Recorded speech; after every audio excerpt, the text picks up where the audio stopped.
Mhm.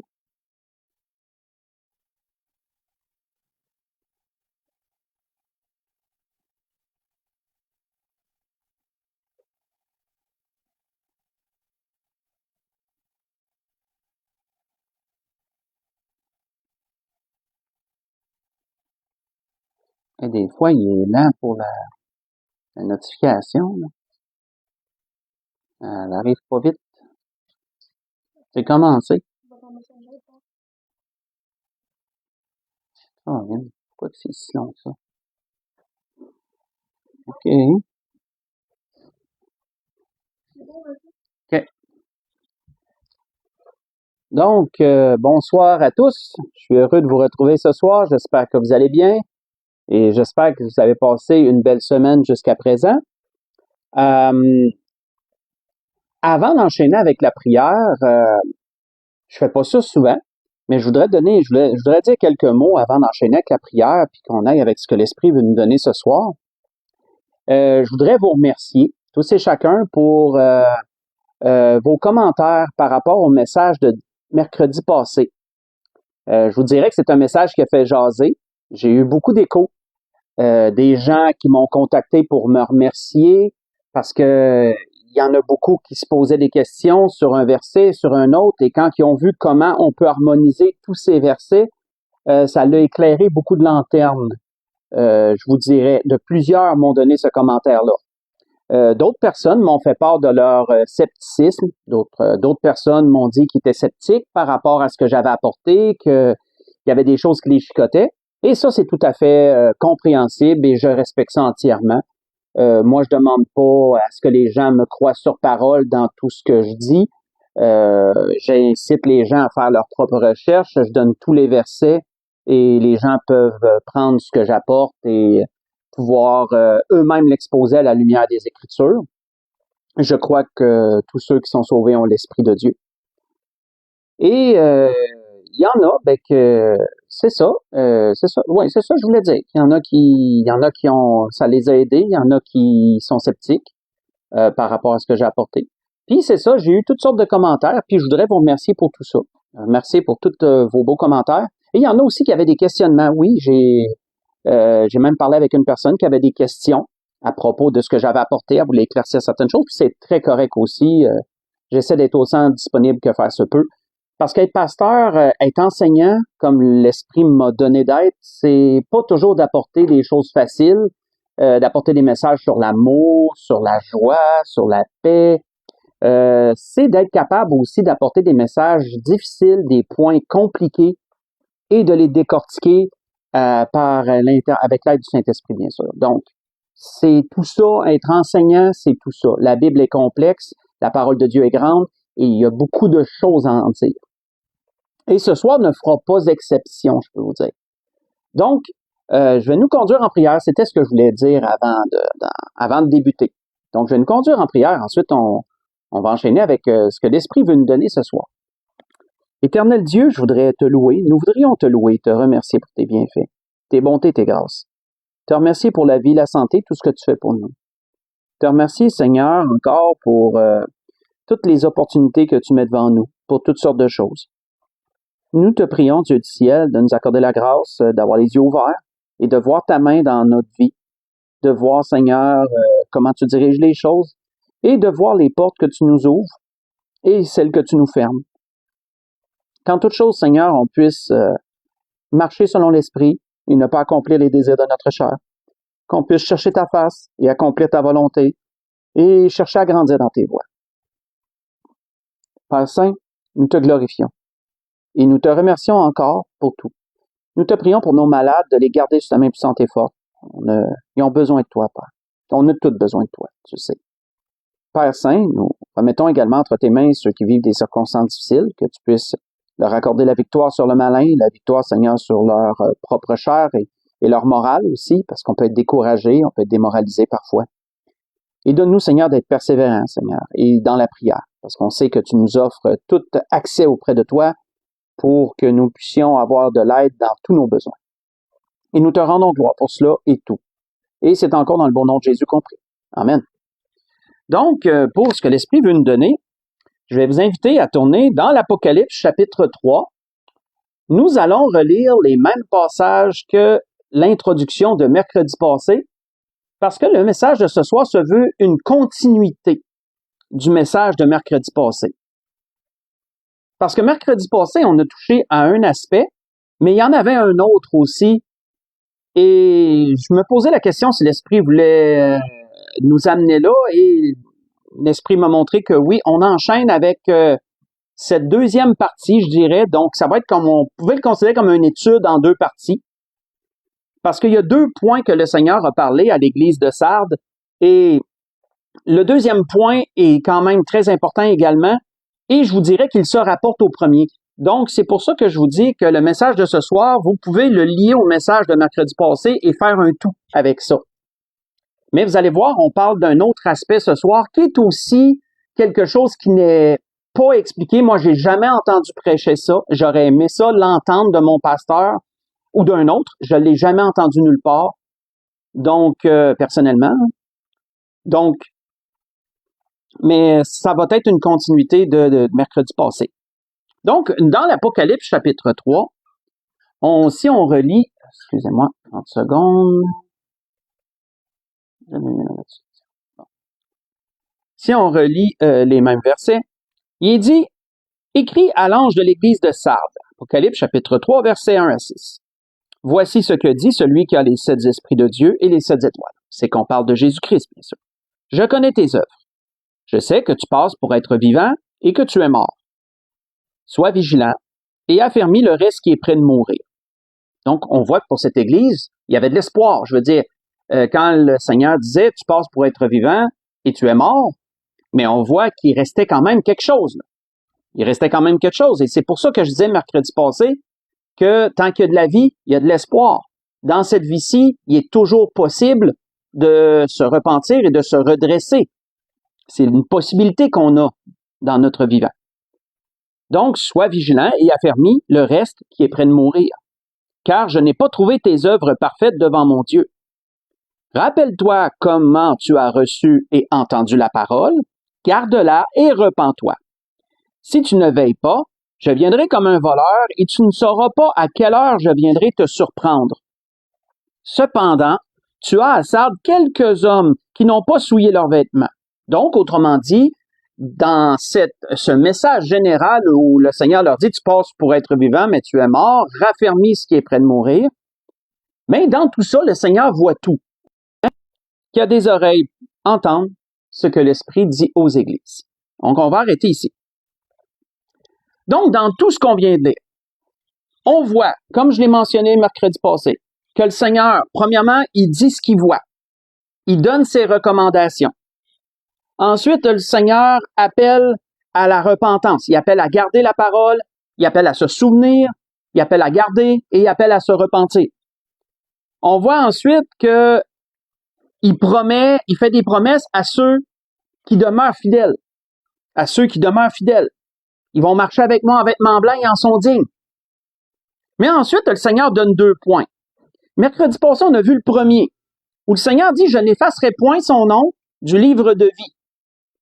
Et comme on l'avait mentionné mercredi passé, ben, le fait que le Seigneur ait besoin de dire ça, veut dire que le contraire se peut.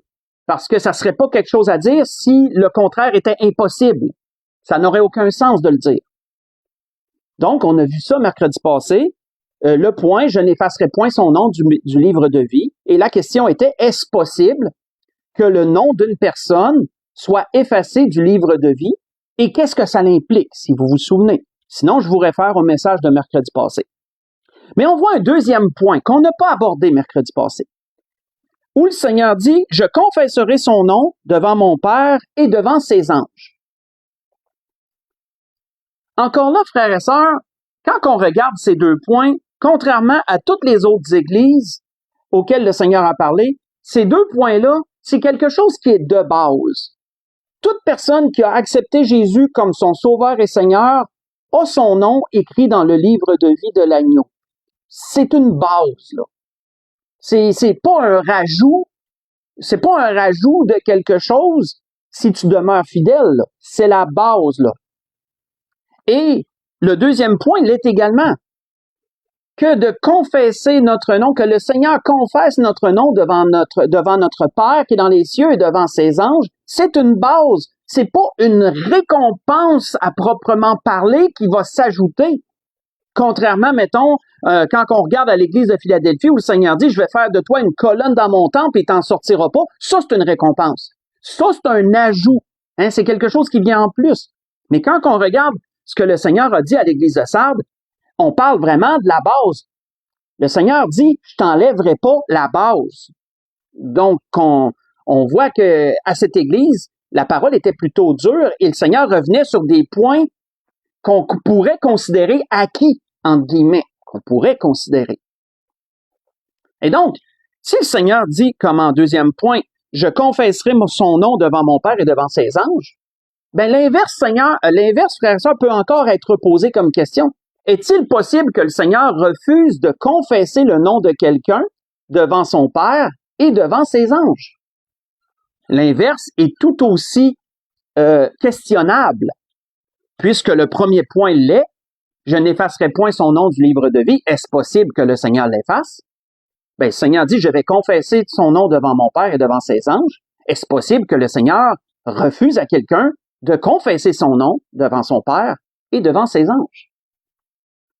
Et encore là, frères et sœurs, l'Esprit veut nous guider dans ce deuxième point. Comme je vous dis, ça se rapporte au premier, ça se rattache ensemble, ça fait un tout. Mais ce deuxième point, lorsque on le comprend, harmonise encore beaucoup d'écritures sur lesquelles on peut buter ou l'on peut se questionner. Donc, premièrement, questionnons-nous, demandons-nous, est-ce possible? Et regardons ce que le Seigneur dit à travers ces choses.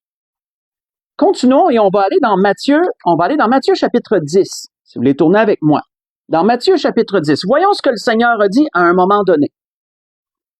Dans Matthieu chapitre 10, si on lit de verset 32 au verset 39. Verset 32 au verset 39. Évangile selon Matthieu chapitre 10.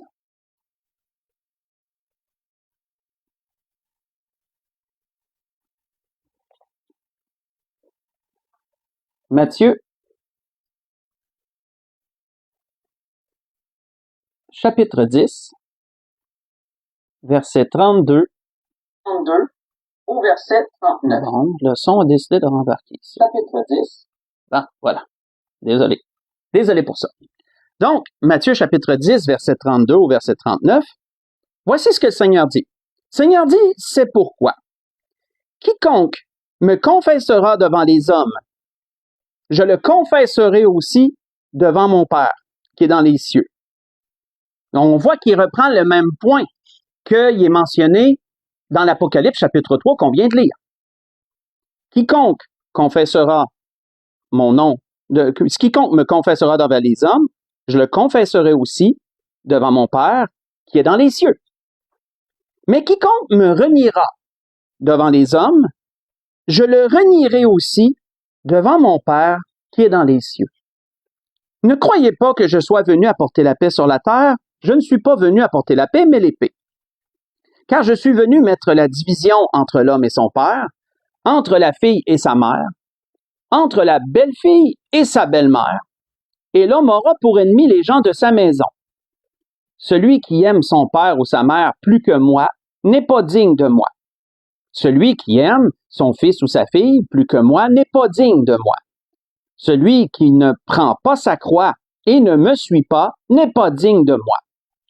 Celui qui conservera sa vie la perdra, et celui qui perdra sa vie à cause de moi la retrouvera. On va arrêter ici. Donc, on voit premièrement que le Seigneur reprend les mêmes points où il reprend. C'est plutôt dans l'Apocalypse qu'il reprend les points que le Seigneur mentionnait ici, puisque c'est ce que le Seigneur dit ici a précédé ce qui est dans l'Apocalypse. Mais on voit une corrélation très exacte avec ce que le Seigneur a dit. Mais ensuite, qu'est-ce que le Seigneur dit? Donc, quiconque me confessera devant les hommes, je vais le confesser devant mon Père qui est dans les cieux. Mais ensuite, le Seigneur dit, quiconque me reniera devant les hommes, je vais le renier devant mon Père qui est dans les cieux. Généralement, quand on s'arrête sur le terme renier, et quand on s'arrête sur la définition la plus basique de ce mot, celle qui est la plus commune, la définition qu'à peu près tout le monde connaît de ce terme-là, ben, renier veut dire de refuser de s'associer à quelqu'un. C'est de nier de connaître quelqu'un. Ça, c'est la définition qu'on connaît, qui est la plus fréquente. Et le meilleur exemple qu'on a de cela, ben, tristement, c'est Pierre qui nous l'a démontré. Vous pouvez le lire durant la semaine, mais vous connaissez très bien ce triste chapitre de Pierre, de la vie de Pierre, dans Matthieu 26, versets 69 à 75, où Pierre a renié le Seigneur 3 fois. Autrement dit, on lui disait, tu es aussi un serviteur de Jésus. Tu es quelqu'un qui le connaît. Tu es quelqu'un qui le suit. Et qu'est-ce que Pierre disait? Non, je ne le connais pas. Non, je ne sais pas de qui vous parlez. Ça, c'est de renier quelqu'un. C'est la définition la plus commune. Pierre a refusé par 3 fois de s'associer à Jésus. Et on sait qu'ensuite, il s'est repenti, bien sûr, d'avoir fait cela. Il a pleuré amèrement ce qu'il a fait. Mais là, c'est ça. Mes frères et sœurs, une chose qu'on doit comprendre à propos de renier, c'est que tu ne peux pas renier ce que tu n'as pas connu. Est-ce que vous comprenez ce que je veux dire par là? Tu peux pas renier un étranger. Tu peux pas renier quelqu'un avec qui tu n'as jamais été en relation. Parce que le mot même veut dire que tu te refuses à t'associer à quelqu'un que tu as connu précédemment. Je vous donne l'exemple. Si un père renie sa fille ou un enfant renie ses parents, ben ça veut dire quoi? Ça veut dire qu'il veut plus être associé. Admettons, je prends l'exemple de l'enfant vers ses parents. Il ne veut plus être associé à ses parents. Il agit comme si ses parents n'avaient jamais été ses parents, somme toute. Et inversement, si, admettons, un parent renierait son enfant, bien, il agit comme s'il n'avait jamais eu cet enfant, comme s'il ne le connaissait pas, comme si cet enfant était un étranger pour lui. Donc, renier comprend, ça sous-entend que tu as une relation, tu as déjà eu une relation avec la personne en question. Pierre ne pouvait pas renier un étranger. Pierre a renié le Seigneur avec qui il a marché, pour qui il a œuvré pendant les années du ministère du Seigneur. Il le connaissait très bien. Il le fréquentait toujours. Et dans ce moment difficile, il l'a renié. Il n'a pas voulu s'associer à lui. Il a nié de le connaître.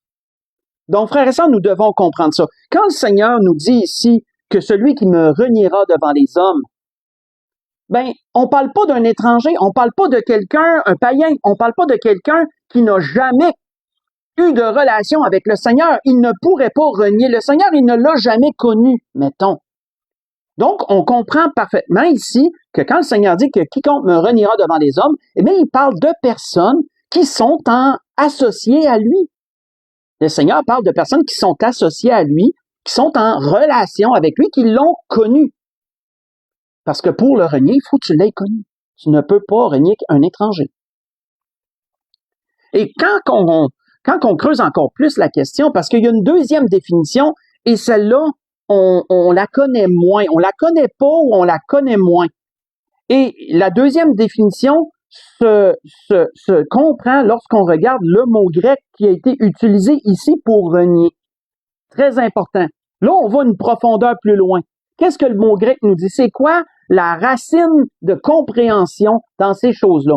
Le mot grec ici utilisé, c'est arneomai. Arneomai. Et ça veut dire, dans un premier temps, nier, renier. Oui, c'est le mot. Mais ça sous-entend aussi d'agir entièrement d'une autre façon que tu agissais envers cette personne-là auparavant. Tu agis contrairement à ce que tu agissais avant envers cette personne-là. Tu agis d'une autre manière. Tu dénies, tu abjures ou tu renonces à quelque chose. Ce mot-là, arneomai, démontre que ce que le Seigneur disait, c'était pas des paroles seulement. C'est pas que quelqu'un dise « Non, non, moi, je n'ai jamais connu Jésus. » Ah, il le renie. le Seigneur, dans sa profondeur de pensée et de termes qu'il a choisis, disait premièrement qu'une personne qui agissait envers lui d'une autre façon qu'il agissait envers lui auparavant, il le renie.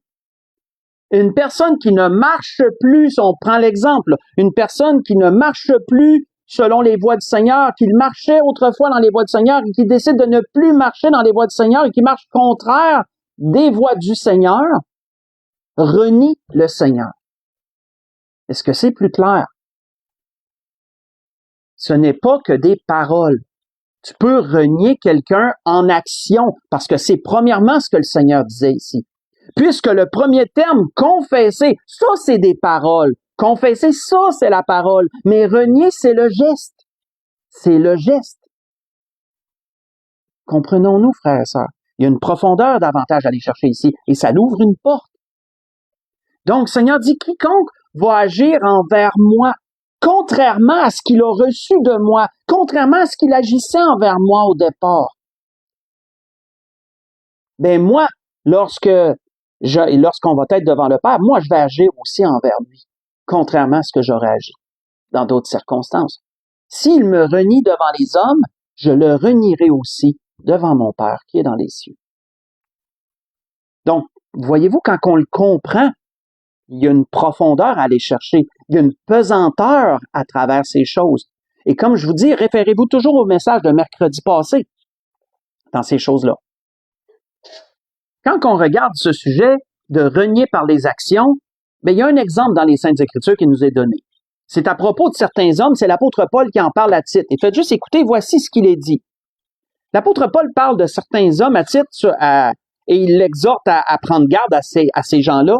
Il parle de ces gens-là en disant, ils font profession de connaître Dieu, mais ils le renient par leurs œuvres, étant abominables, rebelles et incapables d'aucune bonne œuvre.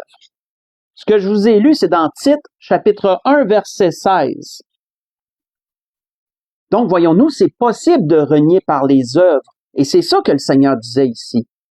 Confesser, on parle de la bouche. Renier, on parle des œuvres. Et ça, frères et sœurs, lorsqu'on le comprend, ben ça rejoint un autre point, puis c'est l'apôtre Paul qui l'a amené, puis c'était en corrélation avec cette parole du Seigneur. L'apôtre Paul a dit quelque chose un jour de très pesant à Timothée, et c'est en corrélation avec ce que le Seigneur a dit ici.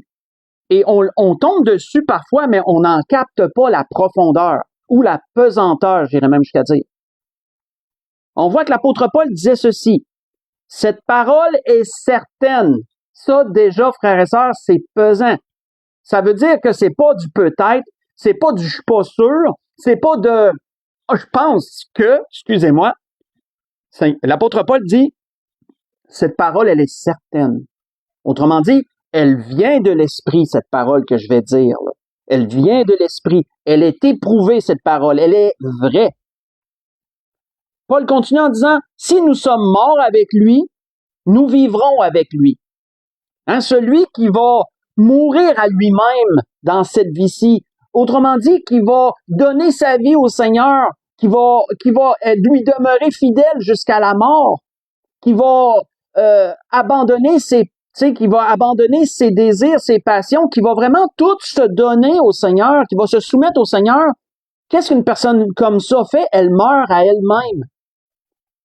Et quand tu meurs à toi-même dans cette vie-ci, ben tu vis pour la vie éternelle.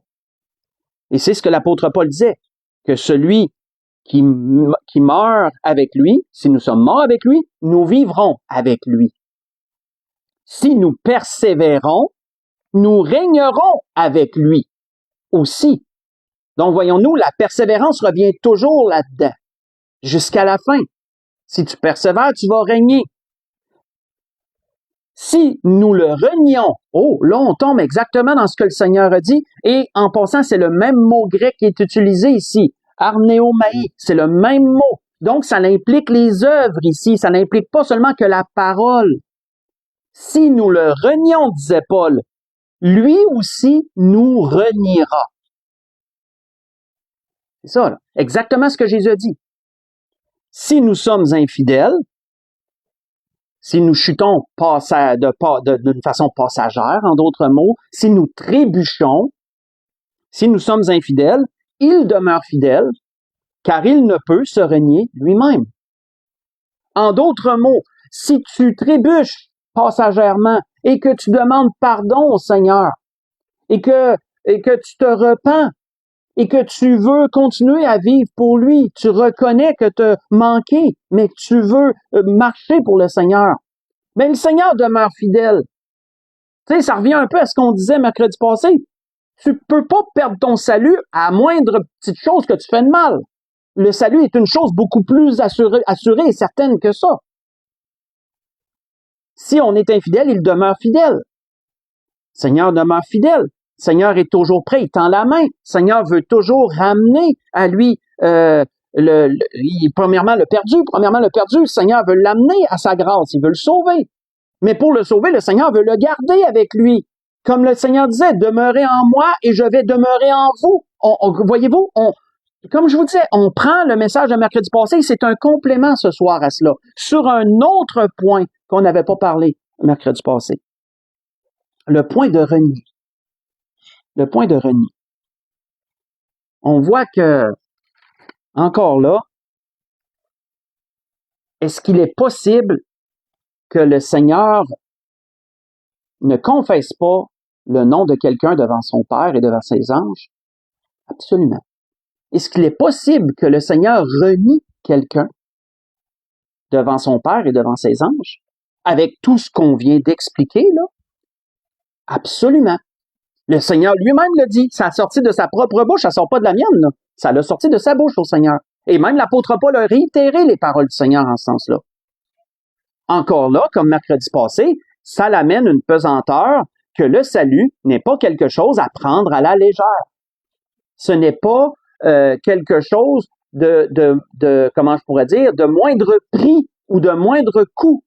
Ça l'a coûté la vie du Fils de Dieu. Ça l'a coûté la vie de notre Créateur, parce que Dieu a utilisé Jésus pour créer toutes choses. Hein? Jean chapitre 1, le Verbe, hein? Souvenez-vous qu'avant Jésus, comme on le connaît, c'est le Verbe, premièrement, c'est la parole de Dieu. Il est la parole de Dieu en chair. Donc, il faut toujours se souvenir de cela. Ça l'a coûté sa vie en chair pour nous sauver. C'est la perle de grand prix, comme le Seigneur le dit dans Matthieu 13. Là. Puis j'en avais parlé mercredi passé de cela. Donc, à ne pas prendre à la légère, mépriser cela, c'est de s'attirer un jugement. Et c'est ce qu'on a parlé mercredi passé et là, ce soir encore. Mais comment pourrions-nous comprendre encore davantage ce que ça implique d'être renié par le Seigneur? Ben, il y a une parabole qui nous l'explique. Quand on comprend la parabole, ben, on comprend ce que ça veut dire. Tout ça l'harmonise tout ça. Et cette parabole, on la retrouve dans Matthieu 25, si vous voulez y tourner avec moi. Matthieu chapitre 25. Et on a souvent entendu parler de cette parabole-là. C'est la parabole des 10 vierges. Et oui, la parabole des 10 vierges explique ce que l'Esprit nous dit ce soir. Jésus en a parlé en termes de parabole pour montrer cela. Dans Matthieu chapitre 25, si on lit du verset 1 à 13, relisons la parabole ensemble.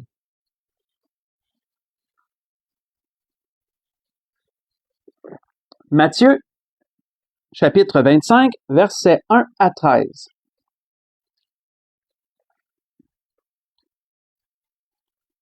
On voit le Seigneur dire, « Alors le royaume des cieux sera semblable à 10 vierges, qui, ayant pris leur lampe, allèrent à la rencontre de l'époux. 5 d'entre elles étaient folles, et 5 d'entre elles étaient sages. Les folles, en prenant leur lampe, ne prirent point d'huile avec elles. Autrement dit, elles n'ont pas pris de réserve d'huile. C'est ce que la Bible veut dire. Parce que à ce temps-là, souvenez-vous qu'il n'y avait pas de lampe de poche. On n'avait pas des cellulaires pour s'éclairer là, avec la fonction lampe de poche, qu'on s'éclaire avec un cellulaire. On n'avait pas de batterie avec des lampes torches. On n'avait rien de tout ça dans ce temps-là. Dans ce temps-là, tu traînais une lampe. La lampe, elle avait besoin d'être alimentée à l'huile avec une mèche. C'est pour ceux qui sont plus âgés, qui avaient déjà vécu ou connu le principe de la lampe à l'huile. Et ce qu'on pouvait faire à ce temps-là, mais il y avait des petites fioles qui pouvaient s'attacher à une ceinture Et ces fioles-là, ben, on les remplissait d'huile, on les mettait à notre ceinture, et ainsi, on avait des réserves. Si on savait on allait marcher sur une certaine période dans la noirceur, on avait notre lampe, et on avait nos réserves d'huile, de sorte qu'on pouvait s'assurer de ne pas en manquer pendant une certaine période. Donc, c'est pour ça que la Bible dit que les folles n'ont pas pris de réserve d'huile avec elles. Elles n'avaient que ce qu'il y avait dans les lampes. Ensuite, il est dit, mais les sages prirent avec leurs lampes de l'huile dans des vases. Donc, elles avaient ces petits vases-là, ces petites fioles attachées à leur ceinture qui leur procuraient une réserve. Comme l'époux tardait, parce que elles avaient toutes été convoquées à un endroit quand on suit la logique de la parabole, elles avaient toutes été convoquées à un endroit, elles devaient attendre qu'il arrive. Mais en attendant, toutes s'assoupirent, les folles comme les sages, et s'endormirent. Au milieu de la nuit, on cria, « Voici l'époux, allez à sa rencontre. » Alors, toutes ces vierges se réveillèrent et préparèrent leurs lampes. Les folles dirent aux sages, « Donnez-nous de votre huile, car nos lampes s'éteignent. » Un point important, frères et sœurs, leurs lampes s'éteignent. Ça veut dire quoi? Ça veut dire qu'il est allumé, ces lampes-là aussi, là. Tout comme celle des sages. Celle des folles était aussi allumée que celle des sages. La seule différence, c'est qu'il y en a qui avaient des réserves et d'autres n'en avaient pas. Continue. Les sages répondirent, « Non, il n'y en aurait pas assez pour nous et pour vous. Allez plutôt chez ceux qui en vendent et achetez-en pour vous. » Ce qu'ils auraient dû faire au départ. Toujours dans la logique de la parabole. Pendant qu'elles allaient en acheter, l'époux arriva. Celles qui étaient prêtes entrèrent avec lui dans la salle des noces et la porte fut fermée. Plus tard, les autres vierges vinrent et dirent, « Seigneur, Seigneur, ouvre-nous. » Mais il répondit, je vous le dis en vérité, je ne vous connais pas. Veillez donc, puisque vous ne savez ni le jour ni l'heure. On va arrêter ici. Donc, plusieurs éléments, frères et sœurs, à tenir compte dans cette parabole. Je l'ai déjà prêché, cette parabole, mais brièvement. On ne s'éternisera pas sur la parabole, mais brièvement. Cette parabole ne parle que de gens sauvés. Il faut le comprendre. Elle ne parle que de gens sauvés. Les 10 étaient vierges. Faites la recherche sur c'est quoi une vierge dans le Nouveau Testament. Je ne parle pas du terme propre à vierge étant une fille qui n'a pas connu d'homme, qui n'a jamais eu de relation sexuelle avec un homme. Mais quand on comprend le parallèle spirituel avec une vierge, mais c'est défini comme étant un chrétien qui se garde pour le Seigneur. Donc, il est défini comme une vierge. Ici, on a 10 vierges, donc tous sont vierges. Tous, on parle de gens sauvés ici. Tous ont une lampe. La lampe, faites la recherche, c'est la parole de Dieu. La lampe, c'est la parole de Dieu. Et toutes ces lampes-là avaient de l'huile au départ. Puisque même les folles ont dit, donnez-nous de votre huile, nos lampes s'éteignent. Ça veut dire qu'elles étaient allumées, ces lampes-là, là. Ils sont pas allés avec des lampes éteintes, eux autres, puis il n'y avait même pas d'huile au départ. Il y avait de l'huile dans ces lampes-là, sauf qu'il n'y avait pas de réserve. C'était des gens qui avaient la parole de Dieu aussi. Et ils avaient de l'huile, et l'huile représente le Saint-Esprit. Donc, on parle pour les folles, on parle de chrétiens qui ont bien commencé, qui avaient la parole, il y avait l'huile, et ils étaient capables d'éclairer leur chemin comme ça. Ils pouvaient marcher avec le Seigneur. Sauf que, ils étaient folles, pourquoi? Il n'y avait pas de réserve. Ça veut dire quoi, ça? Ils ont manqué d'huile. Ça veut dire quoi, ça? Référez-vous à mercredi passé. Si tu attristes l'esprit, que tu l'éteins d'une façon répétée sur une longue période, tu peux être considéré comme une vierge folle qui n'a plus d'huile. L'action du Saint-Esprit ne peut plus s'opérer sur toi. Si tu es endurci, tu t'endurcis et tu n'écoutes pas ce que l'Esprit te dit. Tu refuses d'entendre son appel et de te repentir et de revenir sur la bonne voie. Tu es comme une vierge folle, ta lampe s'éteint, puis tu n'as pas d'huile, tu n'as pas de réserve. Les sages, elles, sont des personnes, sont des chrétiens qui marchent pour le Seigneur, ils sont éclairés par la parole de Dieu, l'Esprit les dirige et elles ont toujours cette communion avec le Seigneur et elles écoutent ce que l'Esprit dit, elles marchent dans la sanctification de l'Esprit, elles sont des vierges sages. Elles ont de l'huile en réserve. Mais on voit quoi ensuite? On voit que Lorsque le Seigneur est arrivé, on voit que les sages, elles ont pu rentrer, mais les folles, elles, sont arrivées plus tard. Elles n'ont pas été capables de rentrer. Et qu'est-ce que le Seigneur leur a dit? Le Seigneur leur a dit, je ne vous connais pas. Et ça, frères et sœurs, ça l'a amené beaucoup de débats. Ça l'a amené beaucoup de questionnements chez plusieurs. Mais qu'est-ce que ça voulait dire, ça? Ça voulait dire que le Seigneur les avait reniés. Exactement ce que le Seigneur a dit dans Matthieu, chapitre 10. Quiconque me confessera devant les hommes, je vais le confesser devant mon Père. Quiconque me reniera devant les hommes, je le renierai devant mon Père qui est dans les cieux. Le Seigneur ne voudra pas s'associer à certaines personnes. Comme le Seigneur leur a dit ici, je ne vous connais pas. Et il y a une différence, frères et sœurs, entre dire à quelqu'un je ne te connais pas et dire à quelqu'un je ne t'ai jamais connu. Les deux sont dans la parole de Dieu en passant. Les deux sont là et il y a une différence entre les deux. Très importante à comprendre. Ici, c'est un reniement. Ici, le Seigneur dit, je ne te connais pas. Le Seigneur ne s'associe pas à ces vierges folles-là. Il ne s'associe pas avec eux. Il n'agit pas avec eux comme il aurait agi en d'autres circonstances. Comprenons-nous cela. La différence entre les deux, vous la trouvez, faites juste écouter, dans un autre endroit que le Seigneur a dit. Parce que le Seigneur dénotait aussi ce que certaines personnes vont chercher à lui dire un jour. Le Seigneur disait, ceux qui me disent Seigneur, Seigneur, n'entreront pas tous dans le royaume des cieux, mais seulement celui qui fait la volonté de mon Père qui est dans les cieux. Plusieurs me diront en ce jour-là, Seigneur, Seigneur, n'avons-nous pas prophétisé par ton nom? N'avons-nous pas chassé des démons par ton nom? N'avons-nous pas fait beaucoup de miracles par ton nom? Alors, disait le Seigneur, je leur dirai ouvertement, je ne vous ai jamais connu. Retirez-vous de moi, vous qui commettez l'iniquité. Voyez cela dans Matthieu chapitre 7, j'ai lu verset 21 au verset 23. Si le Seigneur dit, je t'ai jamais connu, ben ça le dit. T'es pas sauvé. Je t'ai jamais connu. T'as jamais fait partie de moi. T'as jamais été associé à moi. Puis on voit qu'il y en a qui vont rester surpris parce qu'ils ont utilisé le nom du Seigneur pour accomplir des miracles. Ils ont utilisé le nom du Seigneur pour chasser des démons. Ah, le nom du Seigneur est puissant. Le nom du Seigneur est très puissant. Mais on voit que certains utilisent le nom du Seigneur sans même avoir de relation avec lui.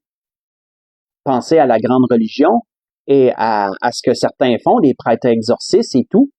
Mais pourtant, à la base, est-ce qu'ils sont en communion avec le Seigneur? Je peux vous dire que certains, non.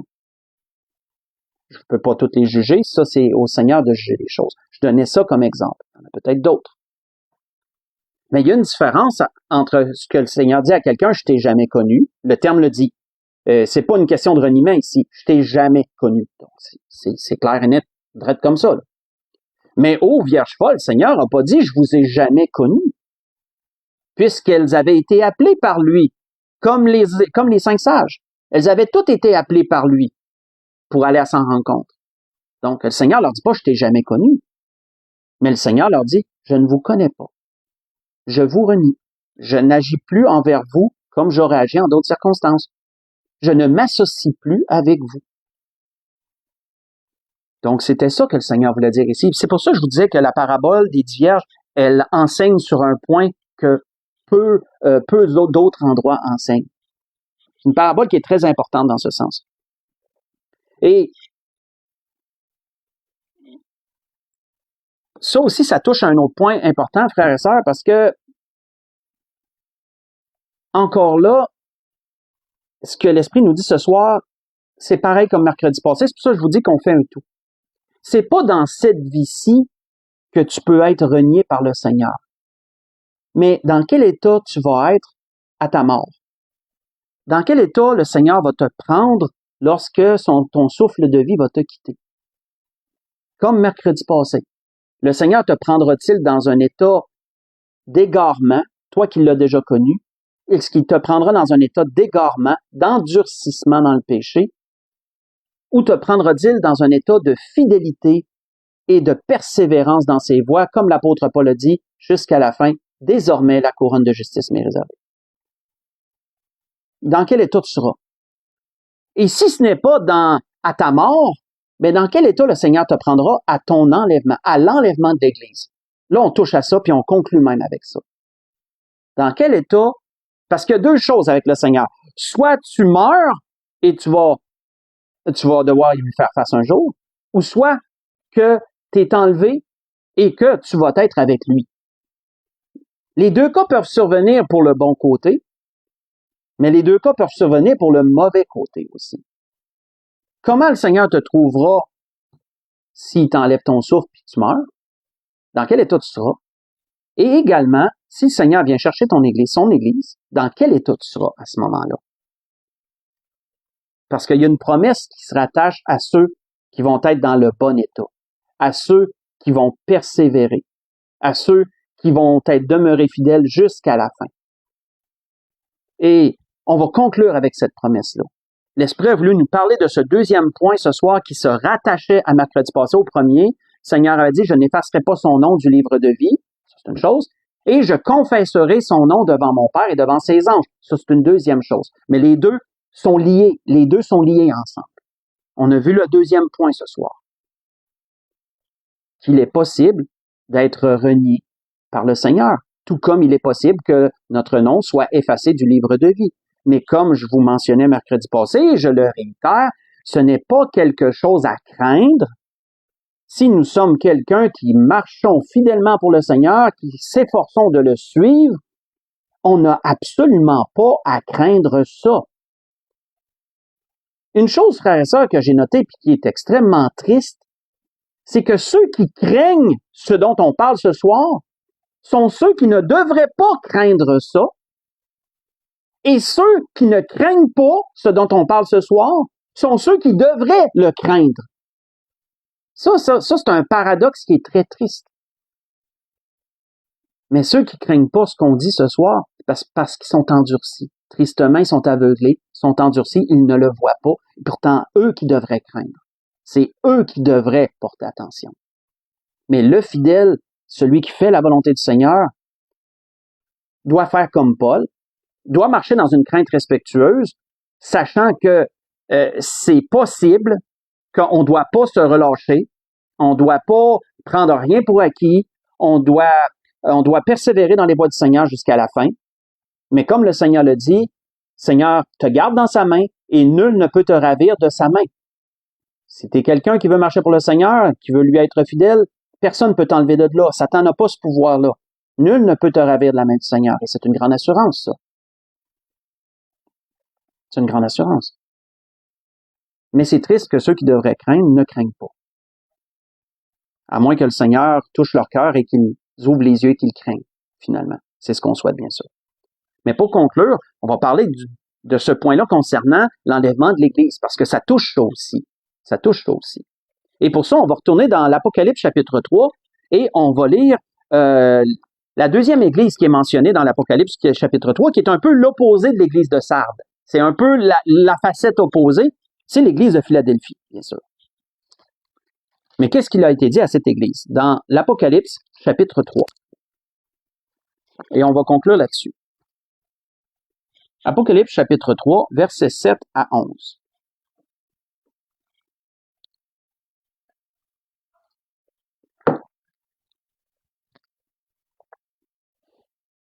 Donc, on voit qu'il est dit, écrit à l'ange de l'Église de Philadelphie, voici ce que dit le Saint, le véritable, celui qui a la clé de David, celui qui ouvre et personne ne fermera, celui qui ferme et personne n'ouvrira. Ça, c'est le Seigneur toujours. Je connais tes œuvres. Voici, parce que tu as peu de puissance, que tu as gardé ma parole, que tu n'as pas renié mon nom, frère et sœur. Qu'est-ce qu'il est en train de dire ici? Exactement tout ce qu'on a mentionné ce soir, là, ce que l'Esprit nous a donné ce soir. Tu n'as pas renié mon nom. Ça veut dire que tu es une personne qui a continué à agir comme je te l'ai enseigné et comme moi-même j'agis. Tu n'es pas quelqu'un qui a agi autrement, qui s'est mis à agir autrement que comme j'agis dans une longue période, on s'entend, là, on parle pas d'une fois, là, on parle pas d'un égarement. Là. Tu n'as pas renié mon nom. Tu es quelqu'un qui a continué à marcher tel que je t'ai enseigné de marcher et tel que je marcherai moi-même. Tu n'as pas renié mon nom. J'ai mis devant toi une porte ouverte que personne ne peut fermer. Voici, je te donne quelques-uns de ceux de la synagogue de Satan qui se disent juifs et qui ne le sont pas, mais qui mentent. Voici, je les ferai venir se prosterner à tes pieds et reconnaître que je t'ai aimé. Comment dire, il y en a qui vont se repentir d'aussi loin qu'ils peuvent être. Hein, ceux de la synagogue de Satan, c'est sûr qu'on parle de gens pas sauvés ici. Là. Parce que tu as gardé la parole de la persévérance en moi, je te garderai aussi à l'heure de la tentation qui va venir sur le monde entier pour éprouver les habitants de la terre. On le sait, ça nous est enseigné maintes et maintes fois. C'est quoi l'heure de la tentation? Mais c'est la période de la grande tribulation. C'est cette période où l'Antéchrist va séduire les nations et où il va régner pendant un temps sur la terre avec quelques-uns en très grande autorité. Et que Satan va venir, à travers lui, régner sur la terre pendant une courte période. C'est ça l'heure de la tentation. Mais qu'est-ce que le Seigneur avait dit? Pour toi qui as persévéré jusqu'à la fin, ben toi, je vais te garder de cela. On parle de l'enlèvement de l'Église ici. Je vais te garder de cette période-là. Mais qu'est-ce qui arrive à ceux qui n'ont pas persévéré jusqu'à la fin? Qu'est-ce qui arrive à ceux qui ont renié le nom du Seigneur? Je vous laisse répondre à la question. Je crois que vous avez la réponse. On voit qu'il dit, « Je viens bientôt. Retiens ce que tu as, afin que personne ne prenne ta couronne. Celui qui vaincra, je ferai de lui une colonne dans le temple de mon Dieu, il n'en sortira plus. J'écrirai sur lui le nom de mon Dieu et le nom de la ville de mon Dieu, de la nouvelle Jérusalem qui descend du ciel d'auprès de mon Dieu, et mon nom nouveau. » Ça, voyez-vous que ces promesses-là sont pas comme les promesses à l'église de Sardes. Le Seigneur ne promet pas la base, là. Le Seigneur ajoute sur la base. Il ajoute des bénédictions. Il ajoute des récompenses. Comme dans d'autres églises aussi, vous le voyez. Tandis qu'avec Sardes, c'est la base. Je t'enlèverai pas la base, ou je peux t'enlever la base. Dépendant. Que celui qui a des oreilles entende ce que l'Esprit dit aux églises. Ainsi donc, frères et sœurs, si quelqu'un, lors de l'enlèvement de l'Église, n'est pas dans l'état qu'il devrait être, ben, il sera renié par le Seigneur.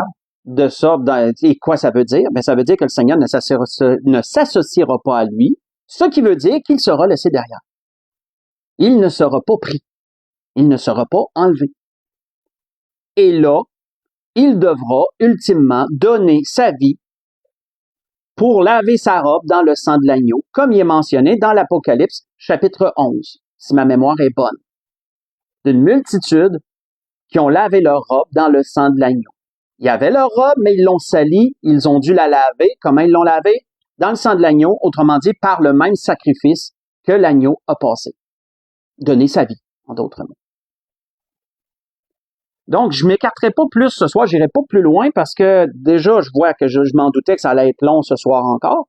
Mais on a couvert deux sujets, mercredi passé et mercredi-ci, deux sujets que vous avez certainement pas entendus souvent et deux sujets qui sont, je dirais, qui amènent beaucoup de questionnements, mais beaucoup de débats aussi. Et il faut que ce soit des sains débats, bien sûr, hein, des belles discussions, d'opinions et tout. Mais c'est des choses qui sont pas enseignées souvent, c'est des choses complexes, difficiles à comprendre, difficiles même à accepter, mais elles sont bibliques. Et comme vous voyez, quand on fait ces études, on peut réunir tous les versets qu'on comprend pas et tout s'harmonise. Tout s'harmonise et devient un tout. Autant sous ce qui est dit mercredi passé que ce qui a été dit mercredi-ci. Et ces choses-là touchent la personne dans quel état qu'elle va être lorsqu'elle va mourir, et dans quel état qu'elle sera lorsque l'enlèvement va survenir. L'un comme l'autre. Dans quel état tu seras? Là est tout la question. La grâce que je nous souhaite à tous, c'est que nous soyons persévérants jusqu'à la fin, que nous soyons que nous ne soyons pas de ceux qui se retirent pour se perdre, mais de ceux qui ont la foi pour sauver leurs âmes. Donc, je vous souhaite à tous et à toutes une belle fin de soirée. Que le Seigneur vous bénisse, qu'il vous dirige en toutes choses, en tous vos besoins. Et pour l'Église de l'Espérance, on se voit en présentiel dimanche, comme à l'habitude. Donc, bonne fin de soirée, soyez bénis.